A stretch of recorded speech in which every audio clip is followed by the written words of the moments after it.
मैं तो तब की बात कर रहा हूं जब न दिन था न रात, जब न धरती थी न आकाश, जब न सूर्य था न चंद्रमा, न ऊंचाई थी न नीचाई।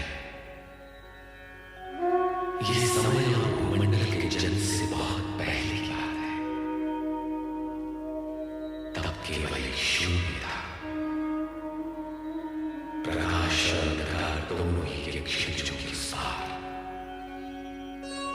इस शून्य का कोई रंग नहीं था, क्योंकि रंगों ने तो बहुत बाद में जन्म लिया। मैं उस शून्य का परिचय कैसे करूं? क्योंकि परिचय शब्दों की मांग करता है, और मैं भाषाओं के बनने से पहले की बात कर रहा। तब की बात जब कुछ नहीं था, कुछ भी नहीं था, बस एक स्वर था जो सन्नाटे के उस अथाह सागर में बह रहा था। सन्नाटा जिसका न कोई रंग न रूप, उसके विषय में तो सोचना ही संभव नहीं, क्योंकि सोच तो सीमित है, समय की दूरी से बनी हुई। ब्रह्मांड की सीमा रेखा के बाहर जा नहीं सकती। इसलिए हे मानव जाति, अपनी सोच की चौखट पर बैठकर और आंखें बंद करके देख, और मन के कान लगाकर सुन। मैं आदिनाथ हूं, आदिस्वर हूं, आदिवली हूं। मैं सर्वशक्तिमान महेश्वर सदाशिव जी का प्रतीक हूं। महेश्वर शिव जी सृष्टि के नायक हैं। आदि देवता सर्वशक्तिमान महेश्वर सदाशिव जी का सात्विक रूप जो पंचानन है, उस स्वरूप का प्रत्यक्ष दर्शनार्थ में स्मरण करता हूं।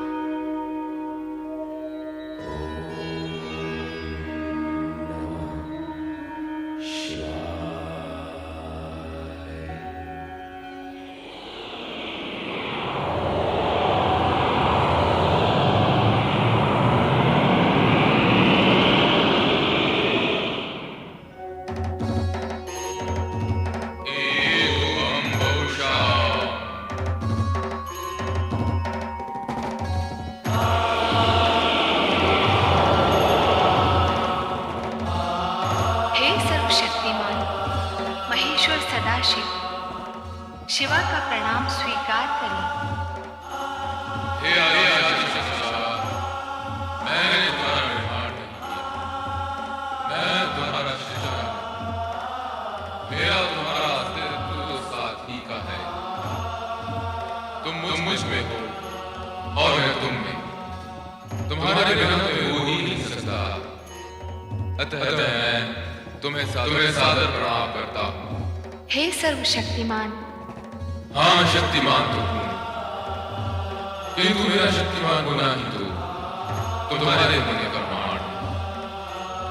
यदि तुम न होती तो मैं शक्तिमान कैसे होता? अतः हे शिवा, न तुम्हारे बिना मेरा संभव है, न मेरे बिना तुम्हारा होना।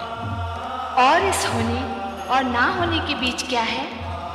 होने और न होने के बीच है जो होने वाला है।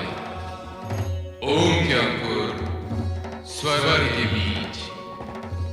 हे सर्वशक्तिमान, तो ये बताइए अब हम क्या करें?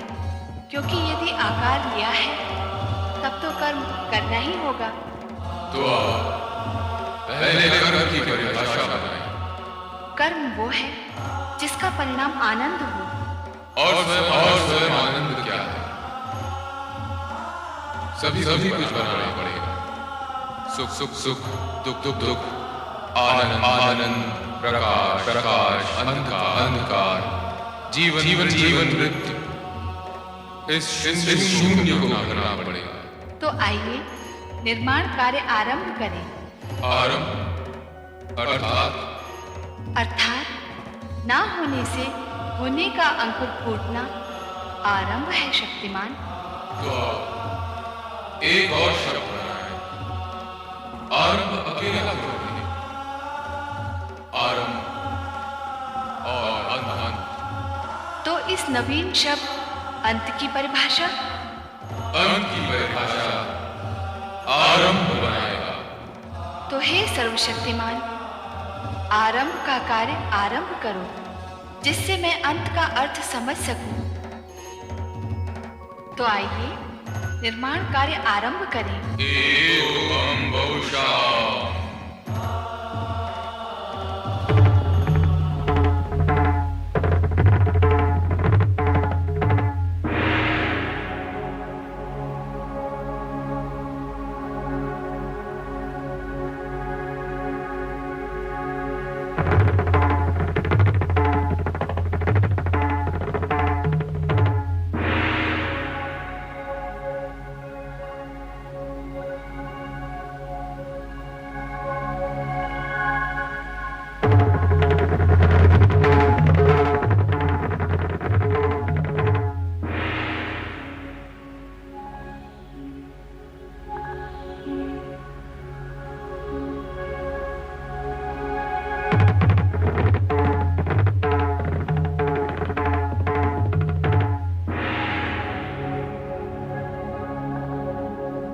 इस प्रकार संपूर्ण वातावरण में व्याप्त शून्यता को भरने के लिए देवादिदेव शिव और मां शिवा ने आकाश, वायु, अग्नि, जल, पृथ्वी एवं ग्रह नक्षत्रों की रचना की।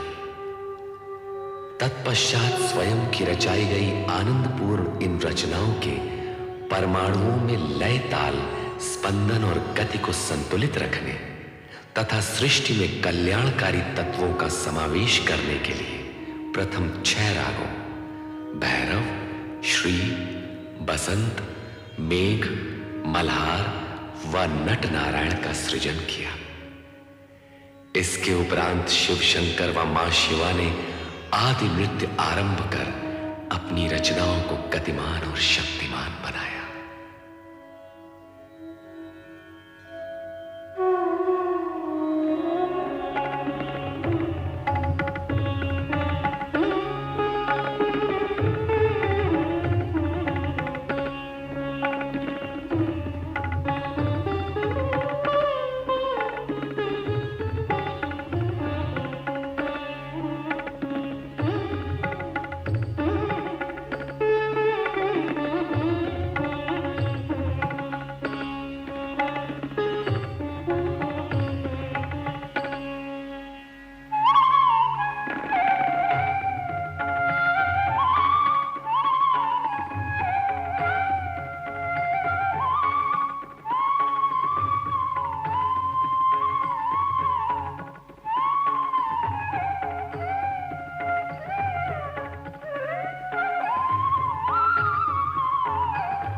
शिवाय।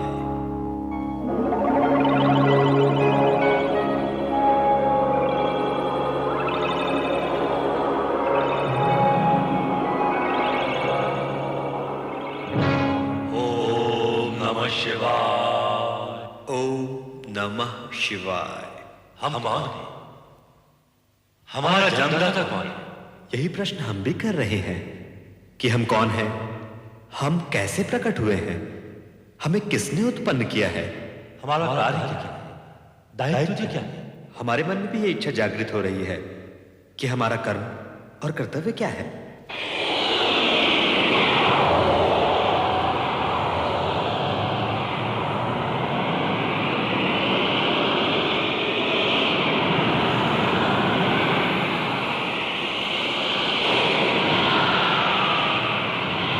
हे सर्वव्यापी चतुर्भुज श्री हरि विष्णु जी, कमल के आसन पर प्रकट होने वाले श्री ब्रह्मा जी, आप दोनों मुझ सदाशिव की सृष्टि कामना से उत्पन्न हुए हैं। मैं ही आपका जन्मदाता हूं। यदि अपने अन्य प्रश्नों के समाधान के इच्छुक हो तो इस ज्योति स्तंभ के आदि अंत का संधान कीजिए, मेरे स्वरूप में प्रवेश कीजिए, मेरे ओर छोर का पता लगाइए। आप सर्वशक्तिमान महेश्वर सदाशिव जी हैं।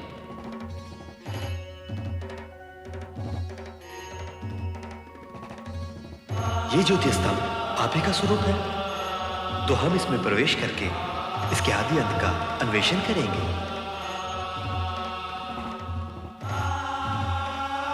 ओम नमः शिवाय।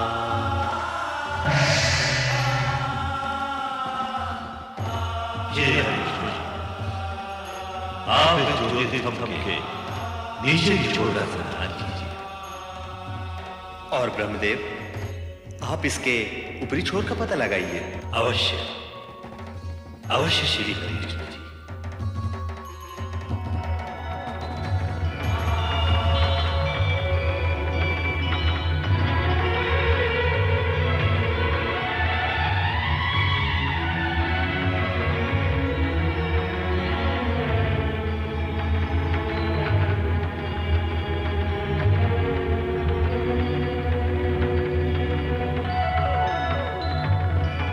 सर्वशक्तिमान महेश्वर सदाशिव जी के ज्योति स्वरूप के आदि अंत का संधान करते हुए श्री ब्रह्मा जी और श्री हरि विष्णु जी की यात्रा निरंतर चलती रही। इस बीच समय का चक्र घूमता चला गया, कई युग बीत गए, परंतु श्री ब्रह्मा जी और श्री हरि विष्णु जी सर्वशक्तिमान महेश्वर सदाशिव जी के ज्योति स्तंभ के ओर छोर का पता नहीं लगा पाए। जल क्या, स्थल क्या, आकाश क्या, क्या अंतरिक्ष, जहां भी देखो वही आदिदेव श्री सदाशिव की ज्योति स्वरूप से माया का विस्तार दिखाई देता है, जिसका ओर छोर पाना असंभव है, नितांत असंभव। अंत में दोनों अपने प्रस्थान बिंदु की ओर मुड़े और एक स्थान पर उनकी भेंट हुई। ब्रह्मा जी, ऐसा प्रतीत होता है कि सर्वशक्तिमान महेश्वर सदाशिव अनादि अनंत हैं।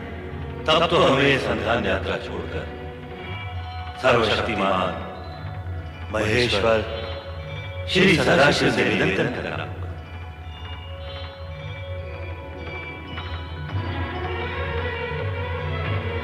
हे अनादि अनंत सर्वशक्तिमान महेश्वर सदाशिव, आपका ज्योति स्वरूप अपरंपार है। हम आपके आदि अंत का पता लगाने असमर्थ हैं।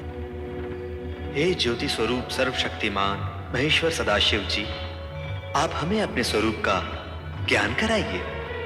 श्री ब्रह्मा जी, श्री हरि विष्णु जी, मुझसे ही उत्पन्न आप दोनों अब तक मेरे स्वरूप से अनभिज्ञ हैं, परिचित नहीं हैं, अपरिचित हैं।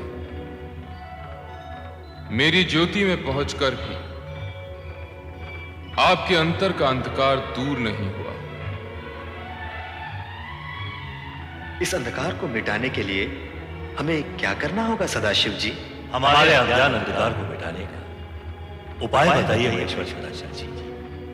मेरे स्वरूप का दर्शन पाने के लिए अखंड रूप से मेरा ध्यान करते हुए आप दोनों तप कीजिए, तप ही समस्त कार्यों का साधन है। जो आज्ञा। हे सर्वशक्तिमान महेश्वर सदाशिव जी, अब हम तप करके ही आपको प्राप्त करेंगे। अवश्य महेश्वर सदाशिव जी, हम यही करेंगे। तप करने से आपकी दृष्टि निर्मल होगी और तब मैं साक्षात प्रकट होकर आपका मार्गदर्शन करूंगा। अब आप दोनों तप। मैं ओमकार हूं, तीनों कालों के आकार को अपने व्रत में स्थित रखने वाला ओमकार। अपने निराकार नेत्रों से मैं जगत में घटने वाली गतिविधियों का निरंतर अवलोकन करता हूं। विगत घटनाक्रम में मैंने मनु और शतरूपा का विवाह संपन्न होते देखा। ऋषिगण ने उन्हें आशीर्वाद दिया। ये ही ऋषिगण वीरणी और दक्ष प्रजापति को आशीर्वाद देने भी उपस्थित थे। सृष्टि की रचना का क्रम गतिमान हुआ तो सृष्टि के रचनाकार सदाशिव लोक कल्याण निमित्त सगुण साकार रूप में अपने गण नंदी, श्रृंगी, भृंगी सहित अवतरित हुए। ब्रह्मा, विष्णु, महेश, नारद तथा देवगण ने आह्लादित होकर उनका जयनाद किया, उनकी महिमा का गान किया।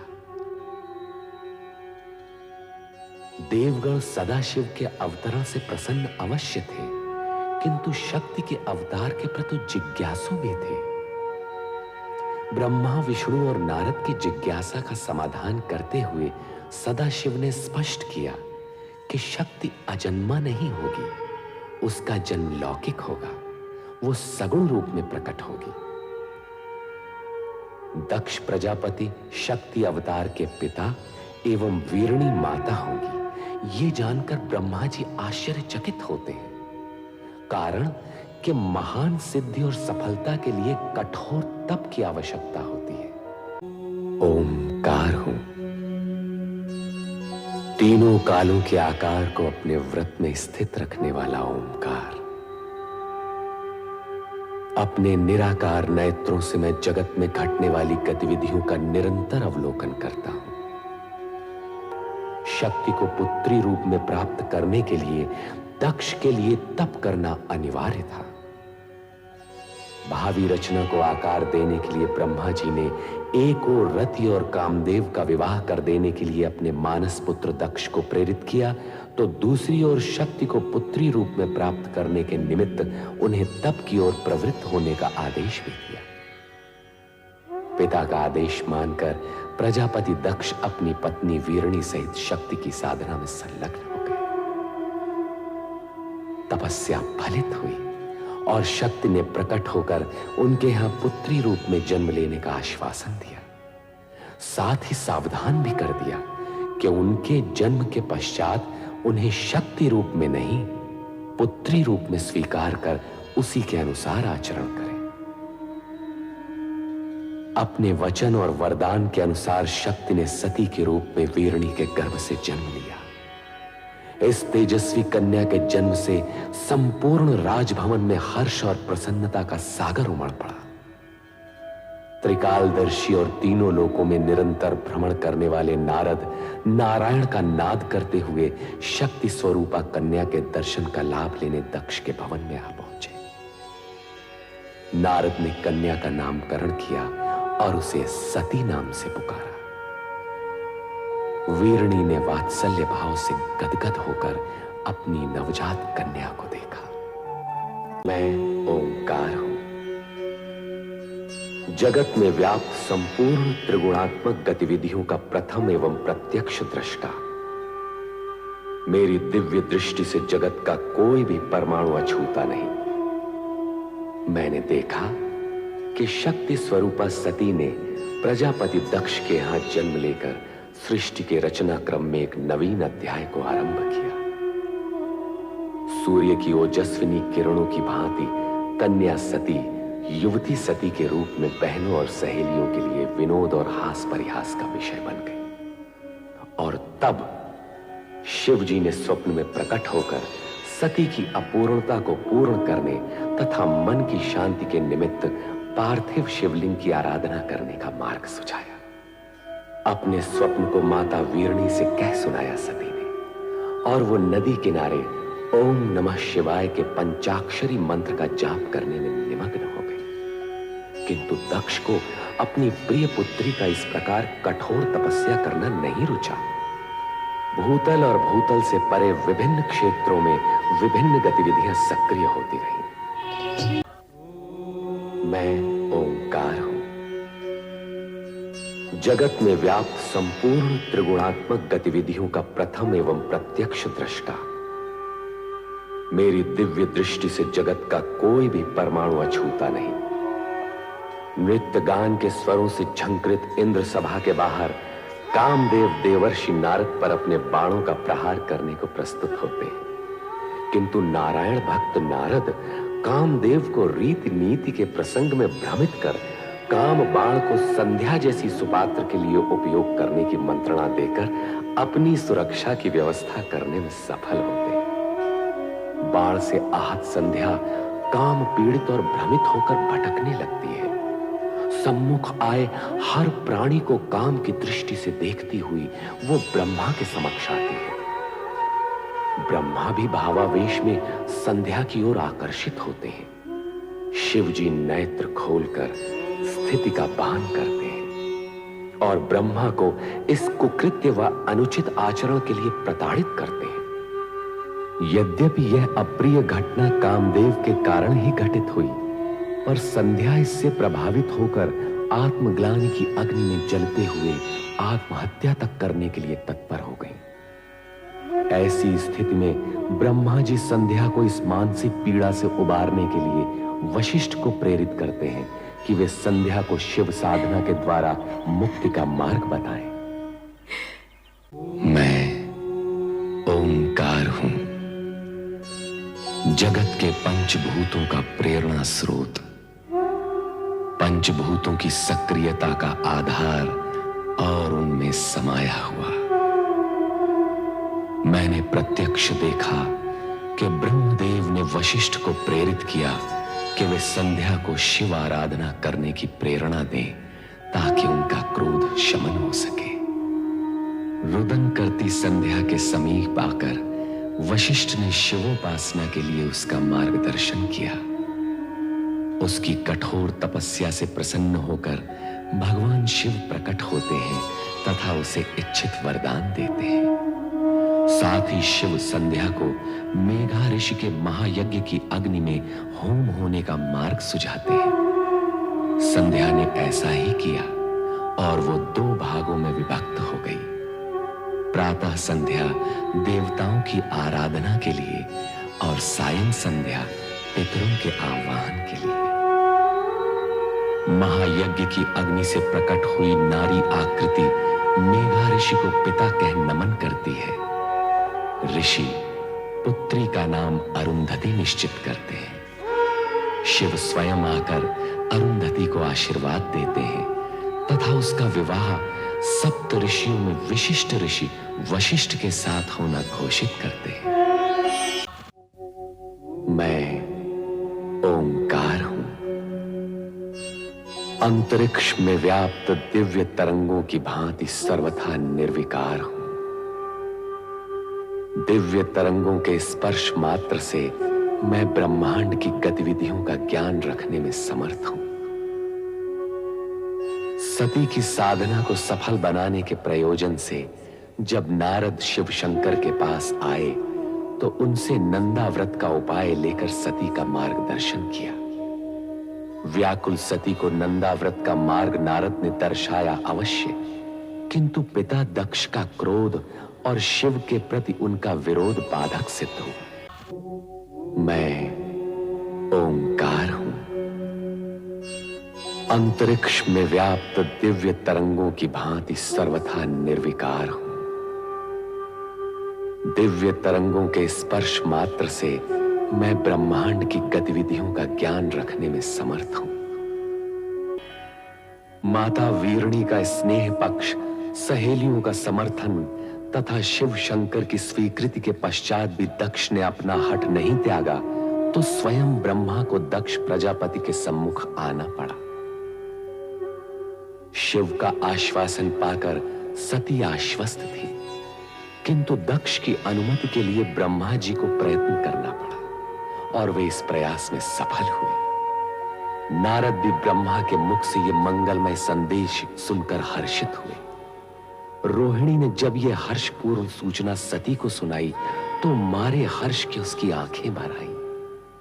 तत्पश्चात ब्रह्मा जी के आदेशानुसार नारद सती शिव विवाह के लिए निमंत्रण देने सर्वप्रथम भगवान विष्णु के पास गए। दक्ष महल और कैलाश में विवाह की औपचारिकताएं आरंभ हुई। देवी देवता, अप्सराएं, सखियां सभी इस मंगलमय अवसर पर तन और मन से नृत्य करने लगे।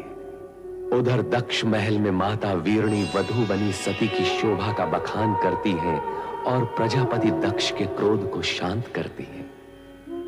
चारों ओर दिव्य संगीत के स्वर मुखरित हो उठे। इस शुभ बेला में ज्ञान, भक्ति और वैराग्य के त्रिवेणी स्थल सदा शिव भी मुस्कुरा उठे।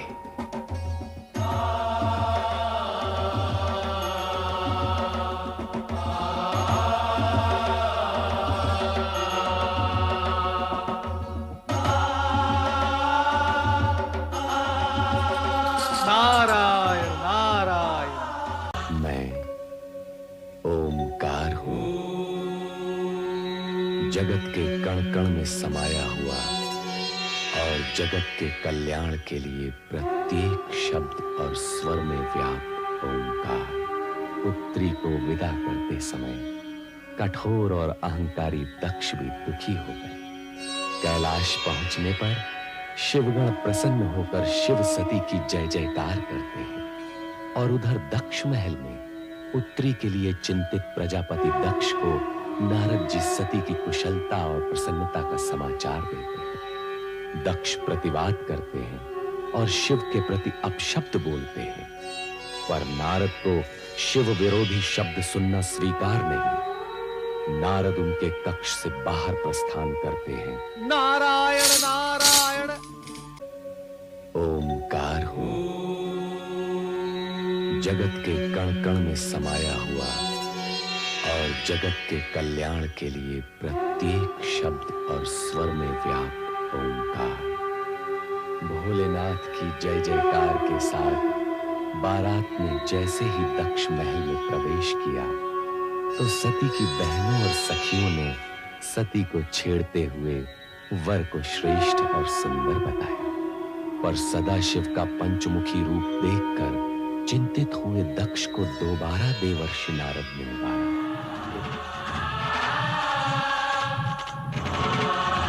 सभी देवी देवगणों की उपस्थिति के मध्य सदाशिव और देवी सती का विवाह संपन्न हुआ। तत्पश्चात देवगणों ने जगत के कल्याण तथा स्वयं की स्थिति को सुदृढ़ करने का निश्चय करते हुए अपने अपने लोक की ओर प्रस्थान करने का विचार किया। मैं ओंकार हूं, आकाश, धरती और पाताल तीनों लोकों में मेरी दिव्य पदचाप दिव्य पुरुष सुन लेने में समर्थ है। मैं सर्वज्ञ ही नहीं सर्वव्यापक भी हूं। नारद वीरणी को शेष पुत्रियों के विवाह का आश्वासन देकर अन्य लोक में चले गए और कामदेव रति एवं वसंत के साथ शिवलोक में शिव सती के मन में कामेच्छा जागृत करने के लिए उपस्थित हुए। उधर पृथ्वी पर विहार करते हुए शिव सती देखते हैं कि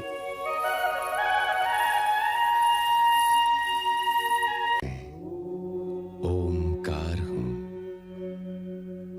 आकाश, धरती और पाताल तीनों लोकों में मेरी दिव्य पदचाप दिव्य पुरुष सुन लेने में समर्थ है।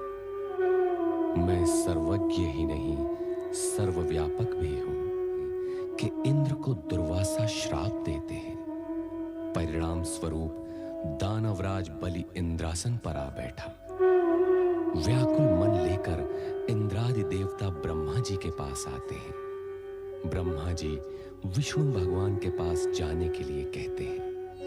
सभी देवगण श्री हरि विष्णु के पास आते हैं। श्री विष्णु समाधान के लिए उन्हें देवाधिदेव शिव शंकर के पास भेजते हैं।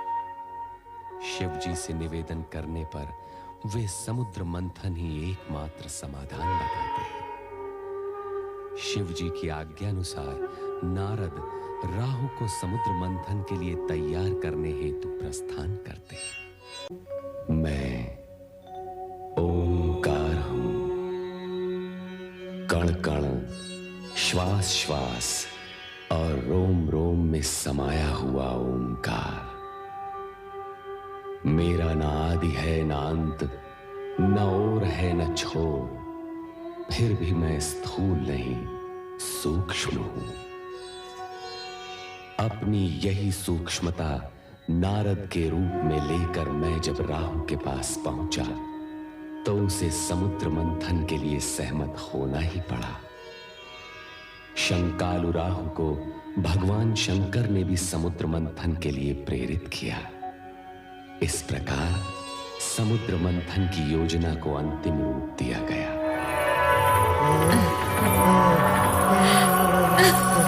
ये अप्सरा है या कौन है?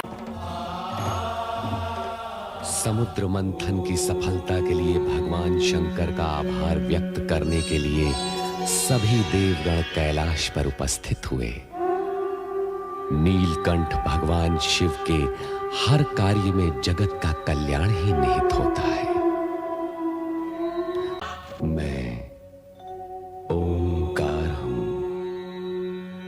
कण कण, श्वास श्वास और रोम रोम में समाया हुआ ओंकार। मेरा ना आदि है ना अंत, न ओर है न छोर, फिर भी मैं स्थूल नहीं सूक्ष्म हूं। मंथन में प्राप्त हुए अमृत को छल द्वारा पान करने के कारण न केवल राहु का शिरोच्छेद हुआ, प्रत्युत देवताओं को पुनः स्वर्ग की प्राप्ति हुई। इस सफलता का श्रेय भगवान शिव को देकर देवगणों ने उनका आभार व्यक्त किया। दूसरी ओर दक्ष की 27 कन्याएं चंद्र को पति रूप में पाने की इच्छुक हैं। स्थितिवश दक्ष चंद्र के माता पिता अत्रि व अनुसूया से निवेदन कर विवाह की स्वीकृति प्राप्त कर लेते हैं। किंतु विवाह संपन्न होने पर चंद्र केवल रोहिणी को ही मान्यता देकर शेष पत्नियों को रुष्ट कर देते हैं।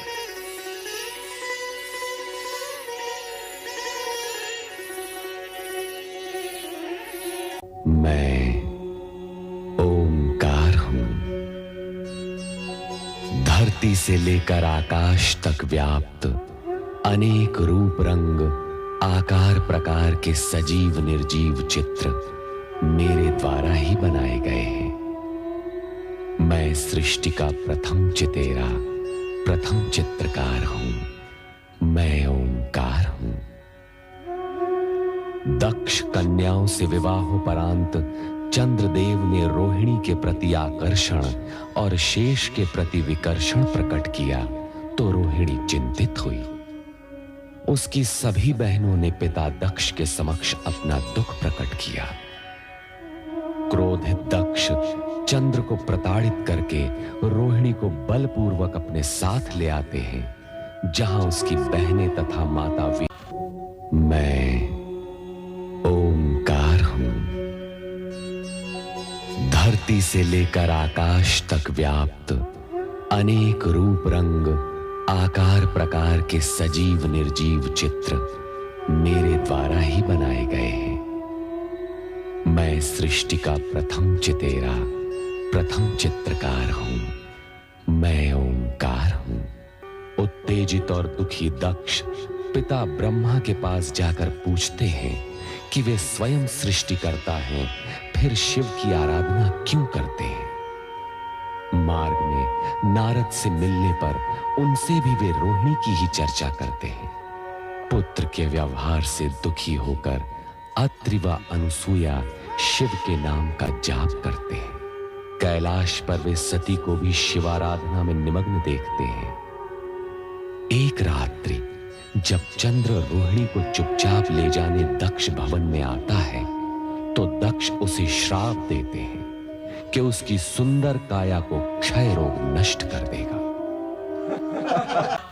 मैं ओंकार हूं। सत्य असत्य, पाप पुण्य, स्वार्थ परमार्थ सभी में समान रूप से विद्यमान ओंकार। सत्य परमार्थ और पुण्य मुझे पाकर आकार प्राप्त करते हैं। असत्य स्वार्थ और पाप अपनी दुर्बलता के कारण मुझे अस्वीकार करते हैं। रोहिणी, अत्रि और अनसूया महामृत्युंजय का जाप प्रारंभ करते हैं।